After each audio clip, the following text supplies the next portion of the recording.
All right. Hello, everyone, and thank you so much for checking out this video. I wanted to do a quick, brief video. I said it all the time, but it's not going to be quick and brief. So I wanted to talk a little bit about whether men and women can work together. I know this is mostly a law enforcement channel, or we try to analyze things that are law enforcement. But I want to kind of explore this in realms to law enforcement and to as you all who are working in the corporate sphere. So we're going to analyze a couple of different cases here. So I'm asking the question: can men and women work together? And I'm going to be completely honest, right? As a retired guy, I can be completely honest. Had a little interruption there.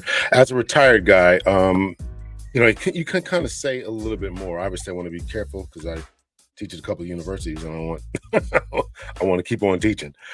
So what I want to say is that I'm a little tired of these lawsuits, and let me be completely 100% blunt about this type of stuff.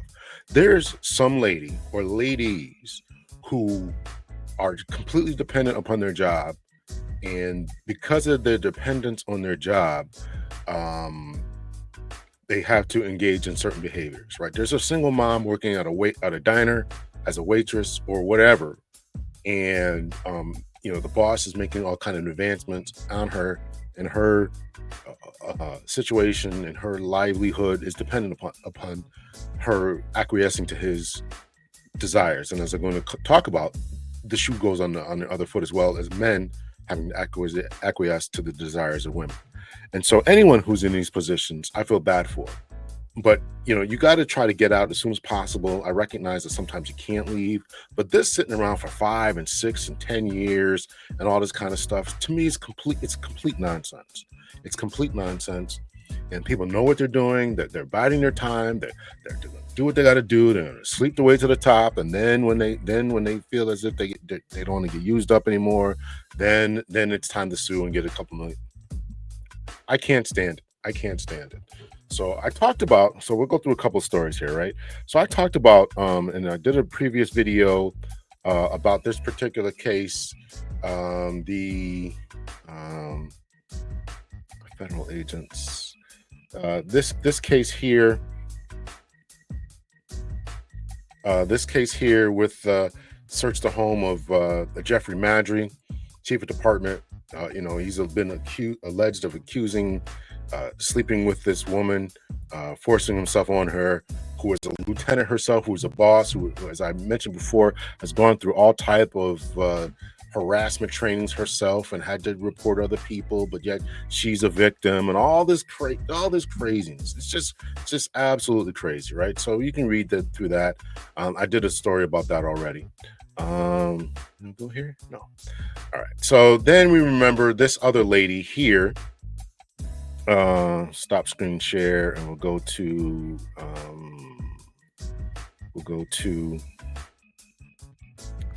this lady, Megan Hall.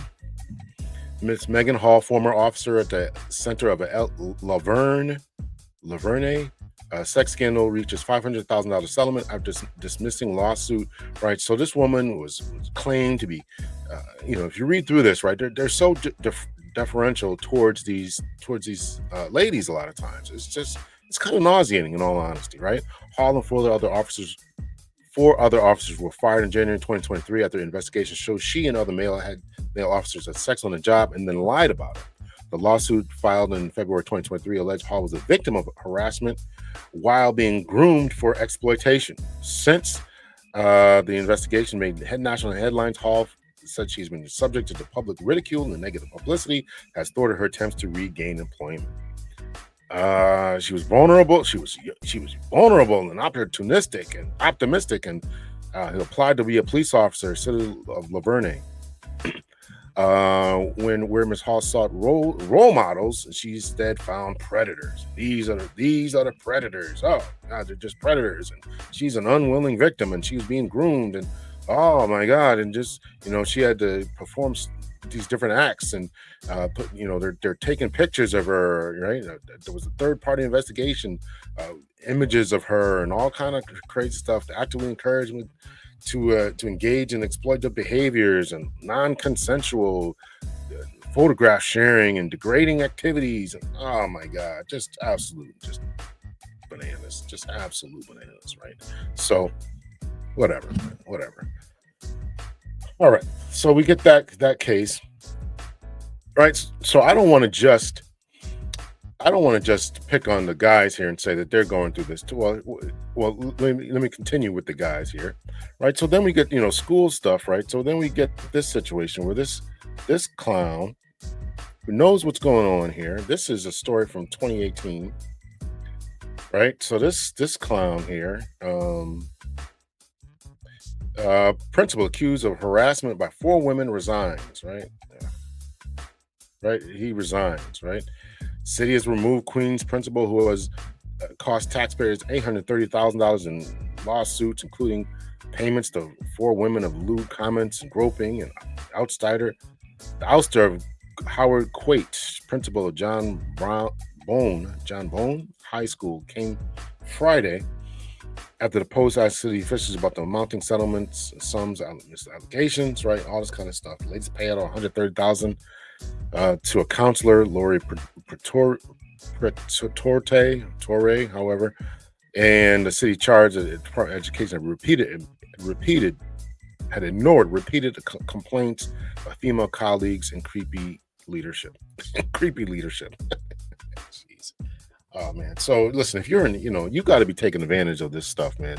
As far as let me put it like this: if you are an administrator, you got to act immediately, not take advantage, but you got to act immediately to stop this type of behavior. So this is just craziness, just craziness, right? But oh no, I'm not done with this. This is kind of a dated case, 6-7 years ago, right? I'm not done with this one. Here's another case here of this lady. Here is this lady who is a principal.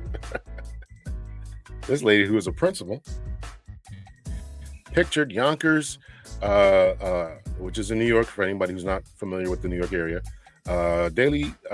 Yonkers school principal's raunchy naked pictures and X-rated text to her lover that she forced her secretary to store on her phone so that her husband wouldn't find out, right? So then you can read through the story, right? And here's this lady, Giselle Vasquez, 35-year-old single mother. Why they gotta put that in there? Of a 6-year-old, was a secretary of Elena Mendez of the Robert C. Dodson School, a school with kids from K through 8. Vasquez is suing for damages in a lawsuit filed on May 28th in federal court that alleges she endured sexual harassment by multiple school officials, and was retaliated against. So here's the principal of the school, Evelina Medina, 42, principal at the school. Yonkers made her secretary Giselle take this photo, according to the lawsuit. Right, here's another one. Right, so Medina asked Vasquez to take the photo of her in her underwear at school in her office in 2018. So this lady, as you can see, even the principal here is pictured with her husband in the center. It's their husband, poor guy in the center, and the mayor and the Yonkers, Mike Spano. Right, so this is just crazy. And here's a lady who had to take the pictures and keep all these different secrets. She was forced to do all this kind of stuff. Let's see. The allegations span almost 2 years. See, here's again. You gotta come on, 2 years. Come on, come on. But Yonkers Superintendent Edwin Cosaida did nothing, according to the court documents. Medina texted Vasquez a photo of a man lying in bed in his underwear and told her to save the photo for her, according to the lawsuit.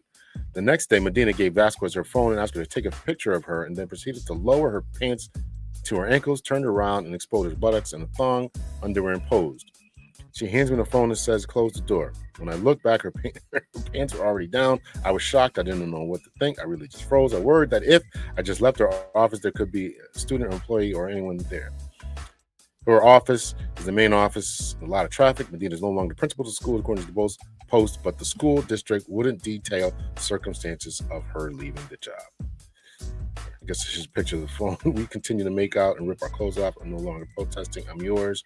Some deleted comments. You make me suffer by not giving me your hard, you know what? You're teasing me. You're teasing me, kidding I guess I'm supposed to be kissing my nipples, belly, and lick my, you know what? So this is the case here. So you guys can go over to the Daily Mail and read that. So this is women doing this too. Here's another case. Here's another case. This one's fairly recent too. I didn't even know about this one. Here's another one from the New York Post, right? State senator forced chief of staff to perform acrobatic acts that left him with a back hip injuries, suit says.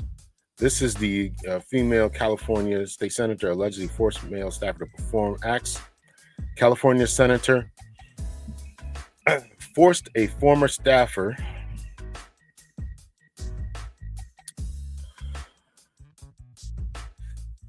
to do favors for her while she was his boss as part of the quid pro quo relationship that left him riddled with back and hip injuries, a new lawsuit alleges.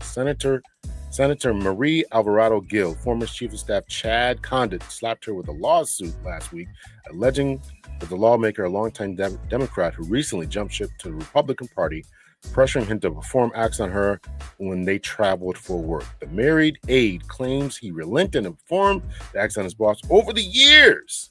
There's another one, years, as part of a sex-based quid pro quo relationship in order to protect his job, according to the lawsuit. Here she is again.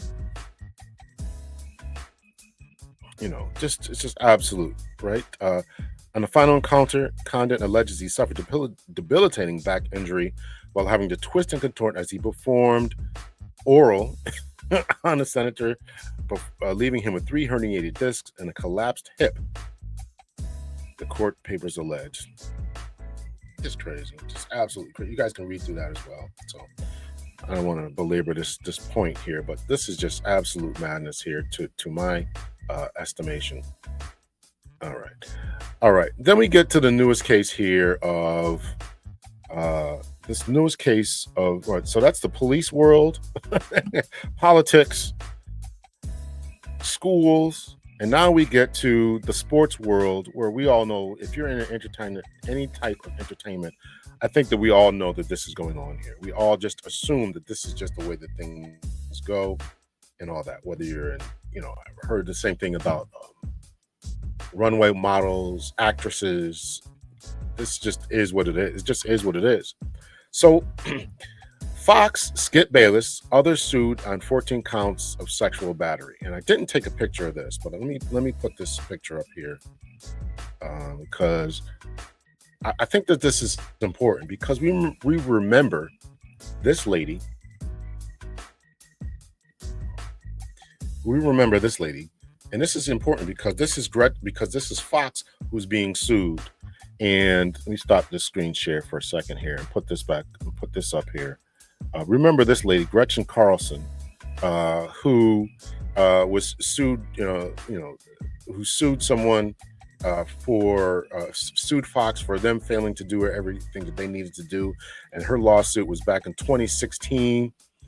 2016, Roger Ailes dismissed her concern about the atmosphere, told her to get along with the boys. I think you should have I think you should have a relationship a long time ago. Sometimes problems are easy to solve that way. Carlson's contract was not renewed after she complained. Sued Carlson for $20 million. Carlson signed a confidentiality agreement as part of the settlement. So same company, this is Fox News, right? So same company. Stop the screen share, right? Stop the screen share. And we'll go back to the same company here that's now being sued. And this is Fox again. What the heck? They didn't learn from their other time. And they also had, who's that dude, man? I forget his name. That was her. I forget his name. It'll come to me in a minute here. Fox, Skip Bayless, others sued 14 counts, including battery, right? Former Fox sports hairstylist in their lawsuit that the network executive used his position to harass women, as well as Skip Bayless touched her inappropriately and propositioned her. Nushin Faraji, who also worked at the Fox Sports from 2012 to late August of 2024, 12 years you endured this? Made a series of allegations in this 42-page lawsuit. We'll read the lawsuit in a second here, obtained by Front Office Sports. Fox Sports, FS1, FS2, Fox Sports EVP, Charles Dixon, Bayless, and FS1, and Joytaylor, a lady, Joytaylor, are all listed as defendants in the lawsuit. In the suit filed Friday in Los Angeles, Faraji alleges that Dixon, the head of the content for SF1, grabbed her at a birthday party in West Hollywood. When she relayed the encounter to Joytaylor, the Fox host allegedly told her to get over it, according to the lawsuit. The lawsuit seeks class action and status on behalf of Faraji and other non-exempt Fox employees working in California over the past 4 years. So this, I guess, is just the past 4 years. Faraji seeks unspecified monetary damage and a jury trial. Listen, I'm going to tell you right now, if I'm on a trial, I'm not giving her 90s. No. You should have quit earlier. You endured this for 4 years? No. That's just the way I feel. Tell me I'm wrong. Someone explain to me why I'm wrong about that. After starting work at the Undisputed Morning Shows starring Bayless, the suit alleges he began giving Faraji lingering hugs and kisses on the cheek while putting his body against hers and pressing up against her breast. The single mother, again, they gotta allege that, put that wording in there, alleges she repeatedly told Bayless she was not interested and did not date at work. She also claims she told Bayless she was suffering from ovarian cancer after developing issues with her left ovary in an effort to halt his advances. This brother didn't care about that. Instead, Bayless became more aggressive over the years. According to the suit, he allegedly offered Faraji $1.5 million to have sex with him and claimed he could change her life. The suit also claims Bayless accused Faraji of sleeping with Shannon Sharp, his co-star on Undisputed. As the suit alleges, approximately 1 week later, Mr. Bayless made another advance at Miss Faraji. Miss Faraji responded, stop, you have a wife. Ms. Bayless responded, aren't you Muslim? Doesn't your dad have 3 or 4 wives? Jeez. Ms. Faraji responded that her father was deceased, and when Bayless looked taken aback, she made an excuse to leave. So this is what's going on here. So let's see, how long is this article? Okay, we'll read a little bit more here. When Ms. Faraji brings forth this action over the decades, she was forced to endure a misogynistic, racist, and albeit ableist workplace where executives and talent were allowed to physically and verbally abuse workers with impunity, the suit alleges. I did have a friend, he's still my friend today, who said that when he worked at ESPN, they were constantly throwing racial insults. Actually, I know 2 people who work at ESPN who allege that they were constantly throwing racist jabs at each other, laughing about it, but he said it's constantly happening. When Ms. Faraji and others came forward to report the wrongdoing instead of addressing their concerns, Fox retaliated against them while the perpetrators and those who protected them were inexplicably promoted. The case thus represents yet another in a long line of cases chronically toxic culture at Fox, marked by bad faith promises and repeated failures to address poisonous and entrenched patriarchy. There's that word again. Fox Sports released the following statement to FOS, that's Front Office Sports. We take allegations seriously and have no further comment at the time given this pending litigation. So that's that. While not named as defendant, the suit notes that Mark Silverman, president and chief operating officer of Fox, Eric Shanks, chief executive officer and executive producer of Fox Sports, could be added to the legal action on discovery. In 2007, makeup artist Rita Ragone sued ESPN, alleging she was harassed by Jay Crawford and panelist Woody Page on a former Cold Pizza morning show. 2017, Jamie Cantor, wardrobe stylist, worked at NFL Network for a decade, claimed in a lawsuit against the NFL renowned outlet that Warren Sapp, Donovan McNabb, Eric Davis, and others harassed her.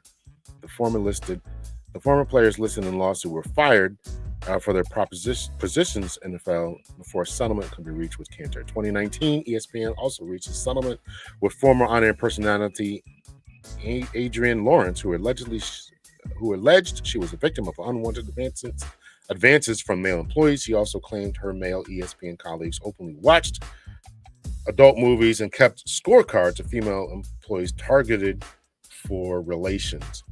So listen, you know, this is the environments that we're dealing with. And again, if you're an executive or a boss, these all these people are getting, training. They're all getting training.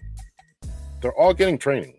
So don't ever believe that they don't know. But my problem is and will continue to be that these people these people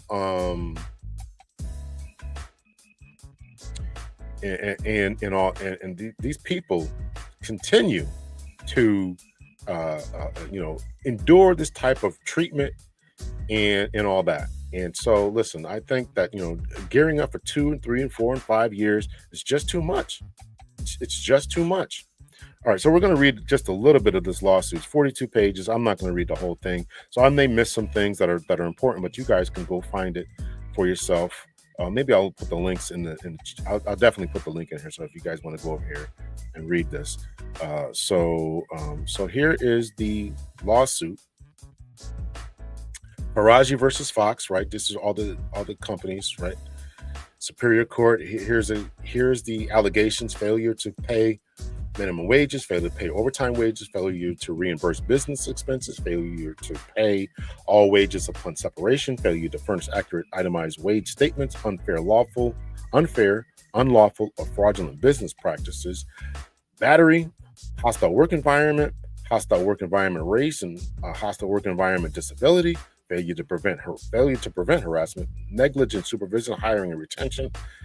And when my time in law enforcement, we were constantly talking about negligent supervising, hiring, and retention. That was a big thing we always dealt with as a supervisor. Like, listen, we got to get these people out of here.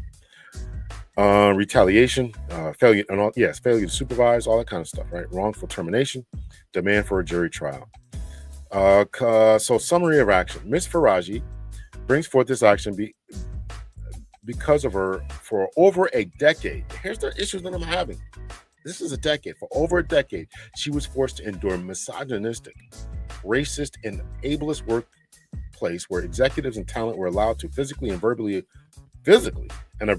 abuse workers with impunity. When Ms. Faraji and others came forward to report the wrongdoing, instead of addressing their concerns, Fox retaliated against them, while the perpetrators and those who protected them were inexplicably promoted.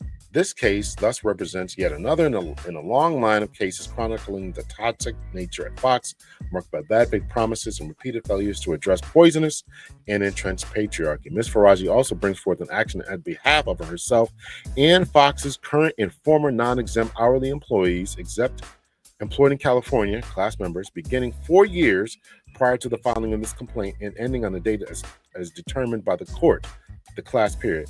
Specifically, the class period, Fox has a consistent policy and or practice of, number one, failing to pay all employees minimum wage, failing to pay employees all overtime wages, failing to reimburse employees for business expenses, failing to pay all wages upon separation, and knowingly and intentionally failing to furnish accurate itemized wages. As a result of the above labor code violations, Fox committed unfair, unlawful, and fraudulent business practices in violation of California's unfair competitive law, UCL. Venue and jurisdiction. Then she goes to the parties, all the different parties, all these different people who are going to be held responsible. Factual background: 2003, Ms. Faraji began to work at a hair salon. I don't need all that. In 2012, as a makeup stylist who would do Miss Walden and Miss Berkman's makeup for Miss Faraji, worked for her hair, recommended Miss Faraji for a position at Fox. Fox then hired Miss Faraji as a part-time employee. When hired, Miss Faraji was asked to bring her own tools for work. She would later discover that all her co-workers received a kit fee for bringing their own tools. However, she herself would not receive a kit fee until 2019, approximately 7 years after she started working at Fox. So they all got some type of reimbursement. She didn't get hers until she was there for 7 years. In addition, while Ms. Faraji was a hairstylist, her supervisor, Gina Peretti, also required that she do the job duties of a barber, cutting hair. Is that not? This may be listed up here what her duties were as a stylist, but is not cutting hair part of that? I don't know. Okay. When Ms. Faraji complained to her union, they told her that while cutting hair was not in her contract, Ms. Parati was known to be difficult and was best just comply with her request. Accordingly, throughout her tenure, Ms. Faraji both styled and cut hair. Okay, wow, okay. Huh. Mr. Dixon gives Miss Taylor undisputed as a reward for having relations with him. In approximately, this is going to get juicy here, right? In approximately 2019, excuse me, March 2016, Mr. Faraji met Miss Taylor, an aspiring personality that had recently moved from Miami to LA for opportunities of airtime at Fox. At the time, Miss Taylor did not have a regular position, but would fill in one day in on a day-by-day basis when talent was sick or otherwise missed time. Miss Taylor, that's just Joytaylor, um, told Miss Faraji that she was recently wed, but her husband remained in Miami and that she was lonely in LA. Miss Taylor then befriended Miss Faraji. In May 2016, Miss Taylor asked for Miss Faraji for a drink in Santa Monica. When Miss Faraji arrived, she found Miss Taylor with an older man, Fox Sports Executive Vice President of Content, Mr. Dixon. Executive VP, Mr. Dixon is responsible for overseeing all content and production on FS1. Miss Faraji, however, did not know Mr. Dixon. When Mr. Dixon went to buy them another round of spicy margaritas, Miss Faraji asked who he was, and Miss Taylor responded that he was just a friend. Following that night, whenever Miss Faraji would meet with Miss Taylor for drinks or food, Mr. Dixon would either arrive with Miss Taylor or show up later in the night and leave with Miss Taylor. He would always buy rounds of drinks and or food. From their body language, they're all hugged up, kissy. Miss Faraji suspected that the pair were sleeping with each other, and although this concerned Miss Faraji, as she knew Miss Taylor was recently married, Miss Faraji kept her opinions to herself. In approximately 26th June, while at work, Miss Faraji noticed Mr. Dixon in the elevator. Surprised by the coincidence, Miss Faraji found Miss Taylor and told her excitedly, "The guy who always buys our drinks was in the elevator." Miss Taylor quickly silenced Miss Faraji, explaining who he was. Miss Faraji became alarmed and warned Miss Taylor that such a relationship was unsafe. Miss Taylor told her not to worry about it. Miss Faraji continued to be friends with Miss Taylor, but tried to distance herself as she was concerned the situation was dangerous as well as morally wrong, as Miss Taylor and Mr. Dixon was both married. But she didn't quit in 2016. This is the issue I'm having. Okay, it's morally wrong and you don't want to be a part of this, but you didn't quit in just 2016. Jeez. Approximately July, word spread amongst Fox's employees about a new show that was going to be a big deal, as would star Mr. Bayless and Shannon Sharp, Mr. Sharp. It was known that Fox was looking for a woman with a significant TV experience to also star. Therefore, it came as a surprise when Fox announced that Miss Taylor, who was a bartender and radio host in Miami with very little TV experience, would be the moderator of the new show, a sports debate program, Skip and Shannon Undisputed. Mr. Bayless later disclosed to Miss Faraji that he did not want Miss Taylor on the show, but Mr. Dixon was adamant that Miss Taylor should star. At first, Mr. Dixon arranged a dinner between Mr. Bayless and Miss Taylor when she arrived in provocative clothing and acted in a provocative manner. When that did not change Mr. Bayless's opinion of Miss Taylor, Mr. Dixon asked him to approve of her as a favor to him. Reluctantly, Bayless agreed to do this as a favor.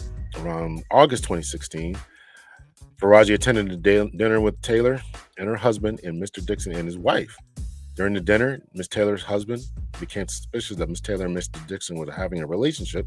Soon after dinner, Miss Taylor's husband found evidence of an inappropriate relationship and divorced Taylor. In approximately September 2016, Undisputed started. Miss Taylor requested Miss Faraji to do her hair in approximately November. After not allowing anyone to touch his hair, Mr. Bayless also requested Miss Faraji to do his hair. Mr. Dixon gropes. He gets rid of female talent, refusing to have sex. Several years into Miss Faraji's tenure at Fox, a female talent employee, Anonymous, hired Miss Faraji to do her hair at her house for an award show. Anonymous asked Miss Faraji to meet with her for lunch first. There, Anonymous told Miss Faraji that she would no longer be with Fox, as Mr. Dixon told her that he would not need to have relations with him if she wanted to renew a contract, but she refused. Anonymous further conveyed that Mr. Dixon was doing this to other women talent. She should warn Miss Taylor to be careful, and the talk show host had repeatedly reported to Miss Dixon. So this goes on and on. Lingering hugs and kisses. I want to know the date when all this lingering hugs and kisses going on. Summer 2017, giving Mr. Bayless a haircut, he told her that she was voluptuous, as English is her second language. She was not familiar with the word. He asked her what that meant. She said he figured it out. Miss Roddy later asked her coworker what the word meant and was mortified. Mr. Bayless then started to become more aggressive and direct. Hours are cut. So again, listen, I understand, you got bills to pay and you don't want to be going through this, but how long is long enough? I mean, I'm not a lawyer. I'm not a lawyer, right? And I'm sure that there's all kind of different argumentation. From my experience, right, we were told to get rid of stuff, handle stuff immediately. And if you're not handling stuff immediately, if you're letting this go on for years, I have an issue with that. We've had the Me Too movement, right? When did the Me Too movement? When the Me Too movement. Now remember, this is all going on 2016, 2017, and they already had this scandal with Gretchen Carlson in 2016, 2006. So again, she may have been. This is problematic for me. I mean, it's just problematic. I mean, I'm not saying that these people aren't Ms. Farage's target because of her ethnicity. Okay, and approximately. No, she's targeted because she wasn't putting out. In approximately 2020, Jane Doe, Miss M, an employee at Fox, began demonstrating erratic behavior. One night at an informal dinner at Maestro Steakhouse, she grew irrationally enraged with Miss Farage and screamed, "F you, you Persian bee." The dinner ended after Miss M broke a glass and threatened to harm herself. Following the dinner, Miss Farage's co-worker, Anonymous, who is Black, reported the incident to HR, explaining that she would not be okay with someone calling her a black bee. Anonymous also had Miss Farage report the incident to Miss Parati. Despite these reports supposedly being anonymous, Miss M learned other reports and became increasingly unstable towards Miss Farage. Every single morning, Miss M would scream and throw things at Miss Farage. Wow. Approximately 6 months later, Miss Farage told Human Resources that she believed her life was in danger. Human Resources responded that Miss Farage should just leave the workplace when Miss M was having an episode. After approximately a year and a half, Miss M was fired.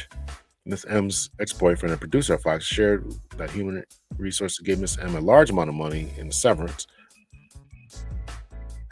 and she wondered why she was rewarded with money. So this goes, what page are we on? I'm on page 13, 42 pages of this. Maybe I'll read all this and all that, but so maybe I'll read it all. Maybe I'll get to all this. I'm on page 13, but I'm not going to bore you guys. You guys can go over and read it for yourself. But my whole thing about this is that the length of time, and it's just difficult. And if it's true, if the allegations are true that this woman, Joytaylor, who is being baked, roasted, cooked all over the internet because she is allegedly knowing what she did as far as sleeping her way to the top. Let me see if I can we do a Control F? No. Oh, yeah, okay. What's her name? Joy? What the heck is her name?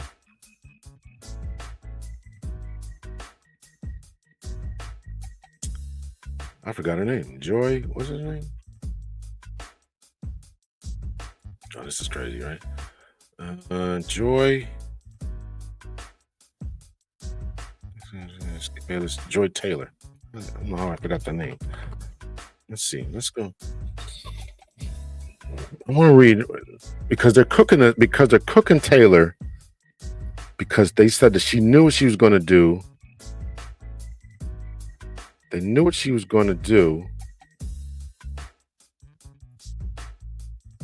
The allegations are that Taylor knew what she was going to do, and when she was going to be used up, this is what I've heard, that she was going to then sue and then take full advantage of everything. So she was going to use her youth and sexuality to get what she wanted, and when the end of her contract was They're gonna choose the newer, younger model, then she was gonna do what she's gonna do.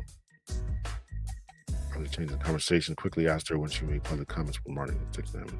Before she became very scared, Mr. Dixon had previously assaulted her, and Taylor had warned that she would fire her if she did said anything.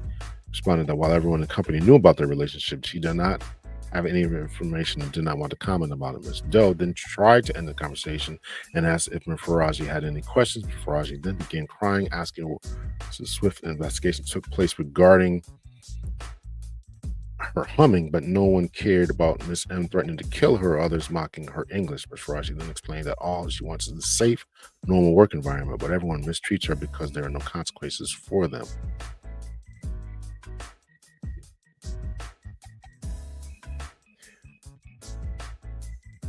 Yeah.